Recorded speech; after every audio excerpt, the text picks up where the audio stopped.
이스라엘 민족이 이 가나안 땅을 정복하는 것은 불가능한 일이었습니다.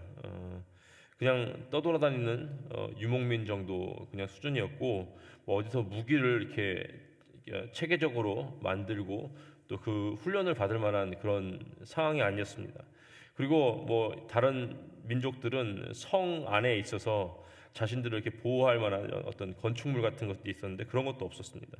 그러니까 한마디로 무모한 짓이었죠. 하나님을 빼고 그냥 현실적으로만 본다면은 이거는 말도 안 되는 일이었습니다. 그래서 오히려 40년 전에 12스파이가 그 가나안 땅을 정탐하러 갔을 때 10명이 했던 판단, 이거는 불가능한 일이다. 그 사실상 이제 현실적인 판단이었습니다. 하지만 이제 하나님께서 함께 하시기 때문에 가능한 것이었죠. 하나님께서 함께 하시기 때문에 이스라엘 땅 정복이 정말 무모하고 말도 안 되는 것이 아니라 가능한 일이 되는 것이었습니다. 오늘 말씀에서 하나님께서 어떻게 이스라엘 민족 가운데 역사를 하시는지 잘 나와 있는데요. 또 그들 통해서 하나님께서 그 뜻을 어떻게 이루어 나가셨는지 함께 보는 시간을 가지기 바랍니다.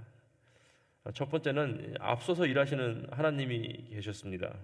1절 보시면은 내 하나님 여호와께서 너를 인도하사 내가 가서 차지할 땅으로 들이시고 내 앞에서 여러 민족 헷 족속과 기르가스 족속과 아모리 족속과 가나안 족속과 브리스 족속과 히위 족속과 여부스 족속 곧 너보다 많고 힘이 센 7족속을 쫓아내실 때라고 나와 있습니다. 앞서서 일하시는 하나님께서 함께 하셨기 때문에 이스라엘은 그 승리를 할 수 있었습니다. 그래서 내 하나님 여호와라고 모세가 얘기를 하죠. 너의 하나님 여호와. 여호와 하나님은 이스라엘의 하나님이십니다. 이스라엘 하나님이신 여호와가 인도하신다라고 약속하시죠. 가서 싸워서 이기면 차지할 수가 있다. 네가 이렇게 하면은 차지할 수도 있다라고 그런 것이 아니라 네가 가서 차지할 땅, 이미 승부는 끝나 있는 그런 식으로 표현하는 것을 우리가 볼 수 있습니다. 승리는 정해져 있는 것이었습니다. 왜냐하면 하나님께서 인도하시기 때문입니다. 이스라엘 앞에서는 이길 수 없는 불가능한 적들이 기다리고 있었죠. 이 7족속은요, 그 땅 가운데 살면서 이미 자신을 지키기 위해서 필요한 모든 것들, 성도 다 만들어져 있었고, 무기 등 뭐 훈련받은 군사들도 있었고, 모든 것이 준비되어 있었습니다. 하지만 하나님께서는 이렇게 말씀하시죠. 너보다 많고 힘이 센, 그러니까 이건 사실입니다. 이건 팩트입니다. 너보다 많고 힘이 센 7족속을 쫓아내실 때에, 이게 무슨 뜻이냐면은 이스라엘이 그들과 싸워서 이긴다라고, 너희들이 싸워서 이기는 게 아니라 하나님께서 쫓아내신다는 것입니다. 그들을. 2절 보시면 내 하나님 여호와께서 그들을 내게 넘겨 내게 치게 하시리니 그때 너는 그들을 진멸할 것이라. 그들과 어떤 언약도 하지 말 것이며 그들을 불쌍히 여기지도 말 것이며 내게 넘겨 내게 치게 하시리니. 그러니까 이스라엘이 가만히 서가지고 손가락만 빨고 있는 것이 아니라 하나님께서 그 7족속들을, 그 심판 받아야 할 7족속들을 이스라엘 손에 넘겨 주신다는 것입니다. 그리고 그 일의 마무리를 이스라엘이 할 수 있게 해 주신다는 것이죠. 하나님께서 그냥 사실 혼자 하실 수도 있어요. 소돔과 고모라가 멸망할 때도 하나님 그냥 혼자 하셨습니다. 인간의 손을 사용하지 않으셨습니다. 하지만 하나님의 뜻을 이루시기 위해서 하나님의 그 사람들을 사용하시는 것을 우리가 볼 수 있습니다. 하나님께서는 그분의 영광을 위해서, 또 우리의 믿음의 성장과 하나님을 신뢰함과 또 우리의 기쁨을 위해서 우리의 손을 사용하시는 것을 우리가 볼 수 있습니다. 우리 예린이가 어렸을 적에 제가 집에서 이렇게 밥을 하면은 옆에서 도와준다 그래요. 그때 3살밖에 안 됐었는데 자기도 하고 싶다고. 그래서 제가 이렇게 했습니다. 일단 이제 손을 조그마니까 이제 들어 앉혀가지고 카운트에 앉혀가지고 이 쌀을 씻게 했어요. 그럼 자기가 손으로 이렇게 조그만 손으로 뭘 하겠습니까? 쪼물딱 거리는 거예요. 이미 다 씻어놓은 쌀이지만 예린이한테 쌀 씻으라고 그러면 씻습니다. 그래. 물 버리고 물을 받습니다. 그리고 이제 손을 집어넣으라 그래요. 이만큼만 오면은 물이 다 찬 거야 하고 이제 그리고 그걸 들고 이제 무거우니까 못 드니까 제가 들고 옮겨놓고 뚜껑을 닫고 아이에게 버튼을 누르라고 해요. 예, 버튼을 누릅니다. 그래서 밥이 다 됐어요. 그리고 같이 먹습니다. 그리고 제가 어떻게 얘기했죠? 예린아, 네가 한 밥이야. 정말 맛있게 잘했어. 예. 제가 다 할 수 있는 밥이었죠. 그리고 사실상 우리 예린이가 3살짜리가 뭘 하겠습니까? 그렇죠. 하지만 제가 예린이의 손을 사용해서 그 밥을 지은 것처럼 하나님께서는 우리 손이 필요 없으십니다. 우리가 필요한 건 아닙니다. 하지만 우리 딸이 제가 다 했지만 자기 손이 들어갔기 때문에 자기가 한 밥을 먹으면서 기뻐했듯이 또 밥을 하는 것을 좀 배웠듯이 하나님께서는 우리의 손을 사용하시면서 하나님의 뜻을 이루어가시면서 우리가 그것을 통해서 믿음이 성장하는 것을 원하시는 것입니다. 이 교회 사역에도 우리 사람의 손이 안 닿는 곳이 없죠. 사실은 다 사람의 손이 닿습니다. 이 방송 하나도 사람이 없으면 되지 않습니다. 하지만 이 하나님께서는 그 하나님께서 계획하시고 이루고자 하시는 일들을 기쁘게 기꺼이 사람들을 그냥 인클루드 시켜주시는 것입니다. 그래서 전쟁 중에 여기저기서 이렇게 싸우고 이런 포지션이 다른 것처럼 우리 그 포지션과 상관없이 하나님의 뜻대로 우리가 교회 안에서 또 사역 안에서 사용되는 것임을 우리 믿으시길 바랍니다. 두 번째는 조건 없이 선택하시는 하나님이십니다.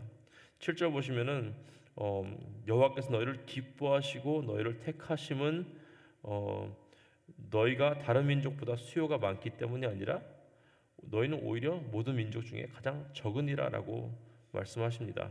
하나님께서 기뻐하시고 택하신 이유를 설명하시는데 너희가 강하고 너희가 쓸만하니까 사용하는 것이 아니라 너희가 오히려 정반대인 가장 약하고 가장 적기 때문에 사용하신다고 말씀하십니다. 하나님의 어떤 사랑과 특히 이제 8절에는 여호와께서 다만 너희를 사랑하시로 말미암아 하나님의 사랑과 택하심은 조건이 없는 것입니다. 하나님은 모든 일을 통해서 영광 받으시길 원하십니다. 그래서 오히려 그 반대의 조건인 한참 그 조건에 미달되는 이스라엘 민족을 택하셔서 하나님의 뜻을 이루십니다. 그리고 그 선택은 하나님의 사랑과 약속이 추가되어 있는 것입니다. 이 칼빈의 5대 교리 중에 튤립이라고 하는데 5대 교리 TULIP 그 두 번째가 U인데 그 U의 그는 그 unconditional election 그러니까 조건 없는 하나님의 선택입니다. 우리가 구원받은 것이 우리가 지금 주님 앞에 나와서 주님을 아버지라 부르며 기도할 수 있고 예배드리는 것이 우리가 어떤 다른 사람들보다 좀 더 나아서 의로워서 좀 착해서 그런 것이 절대로 아니라는 것을 우리가 깨달아야 합니다. 하나님께서는 예수 그리스도 안에서 우리에게 믿음을 주시고 우리에게 구원해 주신 것은 하나님의 unconditional 조건 없는 사랑이 있었다는 것을 믿으시길 바랍니다. 세 번째는 보응보다 인애를 원하시는 하나님. 9절 10절에 하나님께서는 보시면은 주의 백성에게 사랑과 긍휼을 베푸시는 걸 즐겨하십니다. 그렇죠? 너는 알라 내가 여호와는 하나님은 여호와는 하나님이시요 신실하신 하나님이시라. 그를 사랑하고 그의 계명을 지키는 자에겐 천대까지 그 언약을 이행하시며 인애를 베푸시되라고 나와 있죠. 그 보응을 즐겨하지 않습니다. 하나님은 인애를 베푸시는 걸 너무너무나 좋아하십니다. 어떤 정상적인 부모가 자녀를 혼내는 걸 좋아하겠습니까? 혼낼 때 마음이 찢어지죠. 오히려 자녀가 잘했을 때 그에게 상을 주고 칭찬해 주는 걸 더 기뻐하지 혼내고 아예 벌을 주는 것을 절대 기뻐하지 않습니다. 하나님께서는 그 차이가 너무 달라요. 인애는 천대까지 그리고 보응은 그 사람에게만 이렇게 하십니다. 사실 천대라는 것이 이 arbitrary number, 그러니까 그 추상적인 넘버인 것 같습니다. 천대라면은 한 대가 20년, 30년 정도 되니까 천대면 2만 년, 3만 년을 얘기하는 것이죠. 한마디로 그냥 오래오래 영원토록 내가 너에게 복을 주겠다라고 말씀하시는 거죠. 그리고 하나님의 말씀에 불순종하고 하나님을 신뢰하지 않는 것은 그냥 말 안 듣는 자녀 정도가 아니라 하나님이 이렇게 표현합니다. 하나님을 미워하는 자라고 표현을 합니다. 그만큼 하나님께서는 그 불순종을 심각하게 여기시는 것을 우리가 알 수 있습니다. 그리고 당장 보응하여 멸하신다라고 하시는데 그 이유는 그 죄의 전염성 때문이죠. 이스라엘 그 회중이 그 죄 짓는 자가 버젓이 돌아다닌다면은 그 죄가 다른 사람들에게 전염이 됩니다. 그렇기 때문에 하나님은 그 이스라엘의 전체적인 어떤 그 순결함을 위해서 이 죄 짓는 자를 바로 보응하신다라고 말하죠. 마치 이제 빵에 곰팡이가 피었을 때 그 곰팡이만 딱 뜯어내면은 그 나머지 빵은 먹을 수 있듯이 아니면 냅두면 이렇게 다 퍼지지 않습니까? 곰팡이가 너무 아까워서 곰팡이를 살려주려고 냅둔다면은 다 빵이 다 곰팡이에 전염이 됩니다. 그렇죠?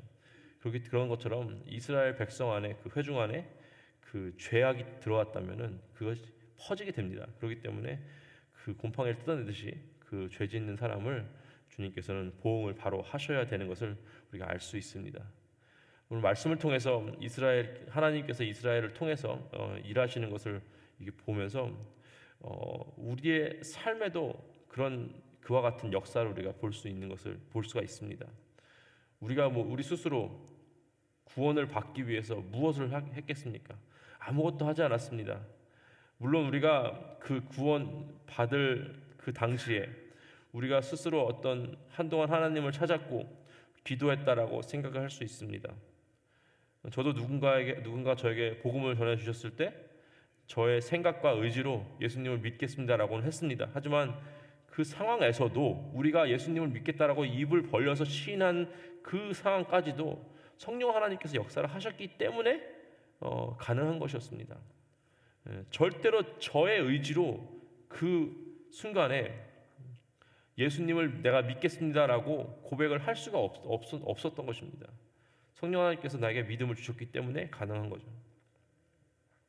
그 전에 그 구원을 받기 위해서 이루어진 상황 또한 다 하나님께서 미리 앞서 가시면서 준비하셨기 때문에 우리의 구원이 가능했던 것입니다. 우리가 선하고 의로웠기 때문에 구원받은 것이 아니라 로마서 5장 8장에서 우리가 아직 죄인 되었을 때 그리스도께서 우리를 위해 죽으심으로 하나님께서 우리에 대한 자신의 사랑을 확증하셨던 것입니다.